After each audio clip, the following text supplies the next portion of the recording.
예, 시청자 여러분, JTBC 뉴스룸을 시작하겠습니다. 문재인 대통령이 조국 법무부 장관 후보자에 대한 인사청문 경과 보고서를 오는 6일까지 보내달라고 국회에 다시 요청했습니다. 청문 보고서의 채택 여부와 상관없이 문 대통령은 주말인 7일부터는 조국 후보자의 임명이 가능합니다. 취재에 따르면 다음 주 초가 될 것 같다고는 합니다. 여야는 마지막으로 청문회 개최 여부를 두고 부딪히고 있습니다. 여당은 6일 전에 청문회를 열자는 분위기지만 야당은 사실상 임명을 위한 수순이 아니냐, 청문회 자체가 맹탕이 될 수 있다면서 반발하고 있습니다. 먼저 청와대를 연결해서 청문회 등에 대한 청와대 입장을 좀 살펴보겠습니다. 안의근 기자가 나가 있습니다. 자, 청와대는 왜 오는 6일을 기한으로 정한 겁니까? 네, 날짜로 따지면 재송부 시한으로 나흘을 지정한 건데요. 청와대는 재송부 시한은 통상 사흘을 지정하는데 이번에는 문 대통령이 6일 금요일 오후 늦게 순방을 마치고 돌아오는 일정을 고려했다고 설명했습니다. 국무위원의 경우 해외에서 전자결제로 임명한 적이 없는데 이런 사정도 감안했다는 겁니다. 청와대는 그간 조국 후보자가 해명할 기회가 없었는데 어제 기자간담회를 통해 어느 정도 소명을 했다고 보고 이렇게 스케줄을 잡은 것으로 보입니다. 청문회가 열릴 수 있다는 점도 언급을 했는데요. 오늘 윤도한 국민소통수석은 국회 청문회 협상은 국회에서 하는 것이라며 그 안에 여야가 청문회 일정을 합의하면 그에 따르면 된다고 했습니다. 예. 자, 야당에서는 증인 신청을 감안한다면 닷새 이상은 줘야 한다 이런 입장인데 여기에 대해서 청와대는 뭐라고 얘기합니까? 1차로 그러니까 청문회 요청을 한 뒤 어제로 20일이라는 기한이 이미 끝났고요. 그리고 재송부 시한 나흘을 추가로 지정했기 때문에 여야가 합의해 증인을 채택할 시간은 이미 충분히 있었다는 게 청와대의 판단입니다. 청와대 고위 관계자는 전화통화에서 통상 청문회는 일단 날짜를 의결해 놓고 합의한 증인은 확정한 다음 합의 안 된 증인을 계속 협의하는 방식이었다고 반박했습니다. 청문회 개최 자체에 한국당 등 야당이 소극적이었고 결과적으로 증인 채택 문제도 야당이 원인을 제공했다는 겁니다. 예, 만일 재송부 시한인 6일까지 청문회가 열리지 않게 되면 다음 날인 7일부터는 문 대통령이 바로 임명할 수 있게 되는데 바로 7일에 한다는 얘기는 아니겠죠? 네, 인사청문회법상 재송부 시한까지 보고서가 오지 않으면 대통령이 바로 임명을 할 수 있습니다. 다만 7일과 8일이 휴일이기 때문에 문 대통령이 9일 조국 후보자를 장관에 임명할 걸로 보입니다. 그렇게 되면 추석 연휴를 이틀 앞둔 10일 조 후보자가 국무회의에 참석이 가능하게 됩니다. 예, 알겠습니다. 청와대에서 안의근 기자가 전해드렸습니다. 자, 그러면 바로 국회를 연결해서 여야는 이 문제에 대해서 어떤 입장인지 바로 좀 확인해 보도록 하겠습니다. 유한울 기자가 국회에 나가 있습니다. 우선 민주당 입장부터 정리를 해보죠. 민주당은 청문회를 열자, 그러니까 이번 주 안에 열자는 입장인가요? 네, 민주당은 인사청문 보고서 재송부 시한인 6일까지는 청문회를 열 수 있다는 입장입니다. 아직 한국당에 공식 제안을 하지는 않았습니다만 내부에서는 5일과 6일 이틀간 진행하거나 6일 하루만 진행하자는 겁니다. 청문회 증인에 대해서도 조 후보자 가족을 뺀 나머지 증인을 불러다가 야당에서 제기하는 의혹들에 대해 물어볼 수 있다는 주장입니다. 예. 한국당 입장은 뭡니까? 민주당이 이런 제안을 하면 그냥 덥석 받지는 않을 것 같은데 뭐라고 얘기합니까? 네, 한국당은 아직 공식 입장을 내놓지는 않았습니다. 다만 한국당 원내 지도부 그리고 법사위 소속 의원들을 두루 취재해본 결과 일단 부정적인 기류가 강합니다. 청문회 증인 문제 때문입니다. 인사청문회법상 여야가 채택한 증인에게는 청문회 닷새 전까지는 출석을 요구해야 합니다. 그런데 6일까지는 닷새도 남지 않았기 때문에 증인이 설령 자유롭게 나온다고 해도 법적 효력이 있는 증인이 아니라는 게 한국당의 해석입니다. 예, 그러면 법적 효력이 없는 증인이라면 어떤 문제가 있을 수 있습니까? 그러니까 다시 말하면 위증에 대한 우려 같은 건가요? 네, 그렇습니다. 증인이 자의로 나온다고 해도 법적으로 증인이 아니기 때문에 위증을 할 경우 처벌할 근거가 없다고 보고 있습니다. 따라서 증인이 진실을 말할 가능성도 그걸 보장할 수도 없지 않느냐. 그렇다면 맹탕 청문회가 될 수밖에 없다. 이렇게 한국당은 보고 있는 겁니다. 또 증인이 자의로 출석하는 만큼 한국당이 꼭 필요하다고 생각하는 증인 일부가 나오지 않을 가능성도 있습니다. 예. 자, 지금 그러니까 일단 한국당 분위기로서는 현재는 부정적이라는 것인데 뭐 다 협상의 여지는 없습니까? 내일이라도? 네, 일단은 청문회가 열릴 가능성이 높아 보이지는 않습니다만 내일 여야 협상을 좀 지켜봐야 할 것 같습니다. 아무래도 청문회가 아예 열리지 않는 것에 대해 여당과 야당 모두 부담인 건 사실입니다. 한국당 법사위원들은 일단 오늘 저녁 중으로 내부 의견을 다시 한번 모을 계획인데요. 여기서 모인 의견을 가지고 내일 여당 간사를 만나서 논의하겠다고 여상규 법사위원장은 밝혔습니다. 예, 알겠습니다. 유한울 기자였습니다. 조금 있다가 잠시 후에 어차피 지금 양당의 원내대표들이 이 자리에 나와서 토론을 할 예정이기 때문에 이 내용부터 좀 확인을 해보면 될 것 같습니다. 자유한국당이 어제 조국 후보자의 기자간담회에 대응한 반박 기자간담회를 오늘 열었습니다. 어제 조 후보자의 간담회와 같은 장소였습니다. 조 후보자의 해명에 대해서 한국당이 하나씩 반박을 했는데 일단 정종문 기자의 보도를 보시고 뒤에 취재 기자와 함께 하나씩 따져보겠습니다. 어제 조국 법무장관 후보자는 사모펀드에 투자한 배경을 이렇게 설명했습니다. 제가 민정수석이 되고 난 뒤에 개별 주식을 가지 못한다, 가지라는 걸 얘기를 듣고 오촌 조카가 자기와 아주 친한 사람이 이걸 운영하고 있다라고 소개시켜 줬습니다. 한국당 의원들은 앞뒤가 맞지 않는다고 오늘 반박했습니다. 조 후보자는 2017년 5월에 청와대 민정수석이 됐는데 석 달 전 조 후보자의 부인이 해당 펀드 운용사를 알고 있었고 2달 전에는 조 후보자의 처남이 해당 사모펀드에 투자했던 겁니다. 즉, 조 후보자 측은 민정수석이 되고 난 뒤 소개받았다고 했지만 부인과 처남이 이미 해당 펀드를 알고 있었다는 주장입니다. 그러면 정경심의 동생과 조국의 조카가 정경심 모르게 알았다는 얘기예요? 조 후보자가 펀드를 소개해준 오촌 조카를 1년에 한두 번 본다고 주장했지만 한국당은 조 후보자의 배우자가 처남과 오촌 조카를 매개했다고 생각하는 게 합리적이라고 주장했습니다. 의사 출신 의원은 조 후보자의 딸의 논문 제1저자 등재에 대해 지적하기도 했습니다. 고등학교 학생이 2주 참관하고 논문을 쓸 수 있는 그런 수준의 연구가 아닙니다. 의무 기록을 검토하고 유전자 분석을 하고 그 통계 처리를 해서 영어 논문을 쓴 겁니다.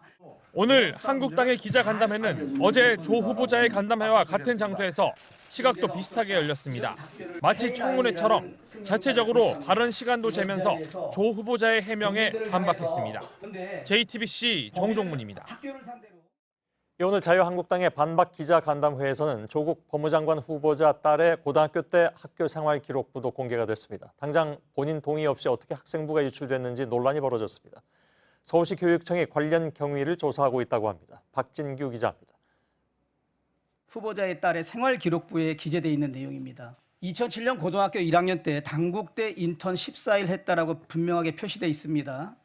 자유한국당 주광덕 의원은 공익 제보로 조국 법무부 장관 후보자 딸의 학생부를 확보했다고 했습니다.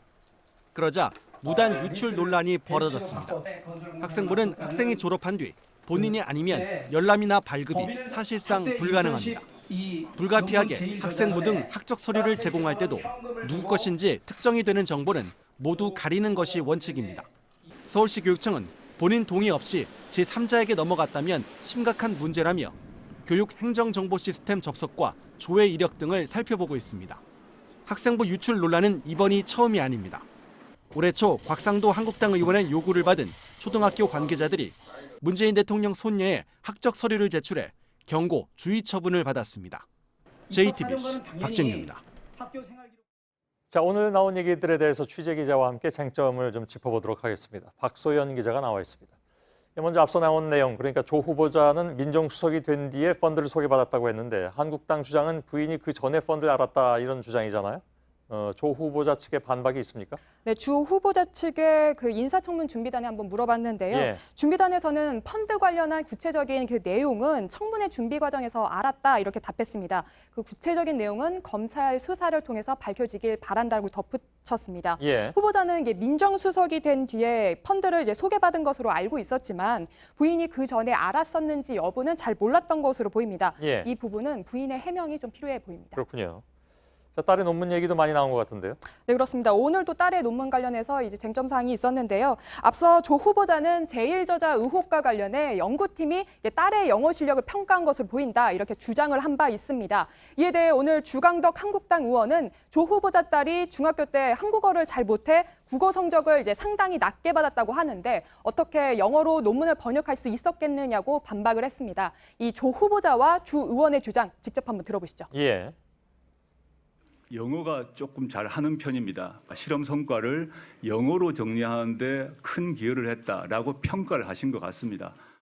출산 전후 허혈성 저산소 뇌병증에서 혈관 내피 산화질소 합성 효소 유전자의 다형성이라는 논문입니다. 우리나라 말도 잘 이해하지 못하는 내용을 어떻게 영어로 할 수 있겠습니까? 네, 영어 논문을 쓰려면 우리말도 잘해야 한다는 것이 주 의원의 주장인데요. 제1저자 표기가 이제 부적절할 수도 있는데 일단 조 후보자도 제1저자 등재가 적절치 않았다는 것은 인정했습니다, 어제요. 다만 그 부분은 당시 담당 교수의 몫이라는 주장입니다. 예, 조 후보자는 당시에 제1저자 관련해서 기준이 좀 엄격하지 않았다 이렇게 얘기하기도 했죠. 네, 어제 조 후보자는 당시에 이 제1저자와 그리고 제2저자 판단 기준이 느슨하거나 모호해 책임 교수의 재량에 많이 달려있어 가능했었던 것 같다고 말했습니다. 한국당은 오늘 반박했는데요. 이른바 황우석 사태로 2008년 1월에 이미 의학 논문 출판 윤리 가이드라인이 만들어졌다고 했습니다. 조 후보자 딸이 등재된 논문이 제출된 시기는 2008년 12월입니다. 예. 자, 여기에 대해서 조 후보자 측에 또 다른 반박이 있었습니까? 네, 조 후보자 측에 다시 한번 이제 입장을 물었는데요. 예. 규정이 있었던 건 맞지만 확립되어가는 과정이어서 강하게 적용되지는 않았던 것 같다 이렇게 덧붙였습니다. 또한 이제 대학 입시 자기소개서에 제1저자라고 안 적지 않았느냐 이렇게 반박하기도 했습니다. 예. 사모펀드 투자를 두고도 뭐 계속 의혹이 제기됐습니다, 오늘도. 네, 어제 조 후보자는 이 블라인드 펀드라 어디에 투자를 했는지 모르도록 설계돼 있었다라고 주장했습니다. 이에 대해 김도읍 한국당 의원은 매 분기마다 투자 보고를 하게끔 되어 있다고 주장했습니다. 직접 한번 들어보시죠. 예. 공식적으로 온 문서에서 투자 대상 기업을 알 수 없도록 설계되어 있음이 확인되어 있고 저희 집에 왔던 운용 현황 보고에도 그렇게 적혀 있습니다. 정관 22조에는 반기별로 또 매 분기마다 투자 보고를 다 하도록 되어 있습니다. 그래서 조국 후보자가 어제 모를 수밖에 없는 거다라고 한 것은 거짓말일 수밖에 없는 거다라고 주장을 합니다. 예. 자, 이 부분도 지금 서로의 주장이 배치되고 있습니다.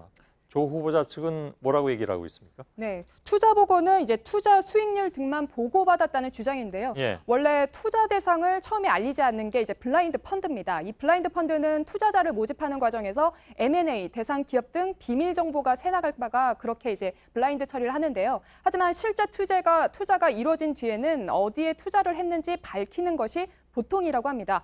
물론 특정 운영사가 이례적으로 투자 내역도 밝히지 않도록 정관을 작성할 수도 있는데요. 이 경우는 굉장히 이례적이라는 것이 금융투자업계의 시각입니다. 예, 알겠습니다. 박소연 기자였습니다. 수고했습니다. 예, 검찰은 조 후보자에 대한 수사에 속도를 내고 있습니다. 조국 후보자의 부인 정모 교수의 동양대 사무실을 압수수색했는데 딸 조모 씨의 이른바 스펙을 직접 관리해줬다는 정황 때문입니다. 조 씨는 정 교수가 운영하는 센터에서 보조연구원으로 등록하고 센터가 주관한 동양대학교 총장상까지 받은 것으로 파악이 됐습니다. 이런 가운데 신청하지 않았는데 줬다고 해서 논란이 된 서울대 총동창회 장학금은 지도교수의 추천이나 서명이 필요하지 않은 장학금인 것으로 파악됐습니다. 서울중앙지검에 나가 있는 취재기자 연결하겠습니다. 백종훈 기자가 나가 있습니다. 일단 상황 설명이 좀 필요해 보입니다. 취재된 내용을 좀 설명을 해주죠. 예, 그렇습니다. 조 후보자의 부인 정모 씨는 경북 영주에 있는 동양대학교의 교수입니다. 정 씨는 2012년부터 동양대가 운영하고 있는 영어 영재교육원의 센터장을 맡고 있습니다. 영주시와 동양대가 함께 나서서 농어촌 학생들의 영어 교육을 위해 만든 프로그램을 이곳에서 운영하고 있습니다. 예, 시와 함께한 사업이면 국비가 들어간 사업일 수가 있는데 맞습니까? 예, 그렇습니다. 취재 결과 조 후보자의 딸 조모 씨는 당시 보조연구원으로 등록이 됐습니다. 정 씨가 딸인 조 씨의 스펙 관리를 위해서 본인 업무에 연구원으로 등록시켜준 게 아니냐는 의혹이 나오고 있습니다. 조 씨는 이 경력을 2014년 서울대 환경대학원과 부산대 의학전문대학원 입학에 활용한 것으로 파악이 됐습니다. 조 씨가 서울대 환경대학원에 쓴 자기소개서엔 4학년 때 초부터 영재 프로그램에 참여해 봉사하고 있다고 썼습니다. 또 부산대 의전원 입학을 위한 자기소개서에도 동양대 총장이 준 봉사상을 포함시키기도 했습니다. 예, 동양대 총장상이어서 그게 좀 논란이 되겠군요. 예, 검찰이 눈여겨보는 대목도 바로 이 대목입니다. 조 씨가 부산대 의전원에 낸 자소서엔 수상 경력이 이 상 하나뿐인 것으로 전해졌습니다. 검찰은 이 상을 주관한 게 정 교수가 센터장으로 있던 아까 말씀드린 영어영재교육원인 것으로 파악했습니다. 오늘 압수수색도 바로 이 때문에 이뤄진 걸로 보입니다. 일단 검찰은 동양대에 관한 업무 방해를 의심하고 있고요. 세금이 들어간 사업이었던 것만큼 비용 사용에 문제가 없었는지도 살펴보고 있는 것으로 전해졌습니다. 예, 그러면 이제 검찰의 입장은 뭡니까? 그러니까 검찰은 조 씨의 스펙을 모친이 관리해줬다 이렇게 보고 있는 모양이네요. 예, 그렇습니다. 조 후보자 측은 그동안 스펙 쌓기 의혹에 대해 전혀 도움을 준 바는 없다 이렇게 주장해 왔습니다. 하지만 2012년에도 이렇게 모친이 직접 딸의 스펙 쌓기에 도움을 줬던 정황이 드러난 만큼 파문이 있을 것으로 보입니다. 예, 그런가 하면 조 후보자에게 유리해 보이는 얘기도 또 나온 게 있습니다. 그러니까 그 딸이 제1저자로 오르는 데 관여한 이 얘기는 그 얘기가 아니고 좀 이따 좀 질문하겠습니다만 이거 그 당국대 장 교수 얘기인데 아직 조사를 일단 받고 있습니까? 그거부터 좀 알아볼까요? 예, 장 교수는 오전 10시에 출석을 해서 10시간째 현재도 조사를 받고 있는데요. 장 교수는 2007년 당시에 고교 1학년이던 조 후보자의 딸을 인턴으로 받았고 2009년에 대한병리학회 논문에 논문 1저자로 올린 혐의를 받고 있습니다. 이와 함께 사학재단 웅동학원 관계자들도 지금 조사를 받고 있습니다. 예, 조금 아까 질문하려던 내용, 어찌 보면 조 후보자에게 유리할 수도 있는 내용이 한 가지가 오늘 증언이 나온 것 같은데 서울대 환경대학원에서 신청도 하지 않은 장학금을 받은 점, 이게 어저께도 계속 의혹으로 제기가 됐습니다. 이것과 관련해서 다른 증언이 나왔다면서요? 네, 서울대의 설명에 따르면 총 동창회에서 주는 장학금은 일반 장학금, 특지 장학금, 경연 장학금 등 3가지 종류가 있다고 합니다. 이 중 조 후보자의 딸이 받은 특지 장학금은 서울대 동문 독지가들이 이름을 따서 주는 것인데요. 지역과 성적에 구애받지 않고 지도교수 추천이나 서명도 필요하지 않다고 합니다. 이 때문에 신청하지 않았는데 받았다는 설명이 틀린 것은 아니라는 설명이 나오고 있고요. 이 부분도 서울대 측에서 검찰에 설명을 할 것으로 보입니다. 예, 특지 장학금이라고 했습니까? 특별 지정 장학금의 준말입니까? 네, 그렇습니다. 장학금을 기부하는 쪽이 장학생을 선정할 수 있는 그런 특별 장학금이 되겠습니다. 예, 알겠습니다. 백종훈 기자였습니다. 경찰이 조국 후보자와 관련한 압수수색 내용을 언론에 누설한 혐의로 고발된 신원 불상의 검찰 관계자들에 대해서 수사에 들어갔습니다. 경찰은 고발인 조사를 통해서 수사 대상이 될 서울중앙지검 관계자를 특정하고 수사를 진행할 것이라고 밝혔습니다. 오늘 국회에 출석한 박상기 법무장관은 만약 검찰이 수사 내용을 공개했다면 피의 사실 공표에 해당할 가능성이 있다고 말했습니다.